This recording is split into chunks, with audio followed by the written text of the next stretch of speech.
Ikaw ba, coach, masasabi mo na sa gym talaga yung nagbigay sa'yo ng meaning or purpose or life? Or masasabi mo na parang, oh, kung walang gym, walang Coach Flex or wala ako ngayon? Yes, Ganon? actually. Kasi technically dito sa gym or dun sa Fitness industry. dito ko talaga nakita kung ano ko. Kung paano ko naging ganito and paano ko na-enhance pa yung mga kailangan ko ilabas. Katulad ng sinasabi mo sa akin, Kel, dati na nung nagkita tayo, tapos after 2 years nakita mo na may nailalabas pa ako. So, na hindi ko ina-expect na hindi ko sinasadya.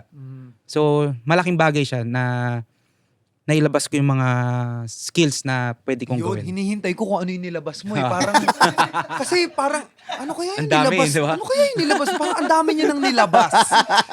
Buti skills. Buti na lang. Skills. Buti na lang. Okay May lang. skills. Oo, Kasi medyo skills. parang, Oo, di ba? mahirap Pag nasa dito. gym ka parang, bakit kami nilalabas sa gym?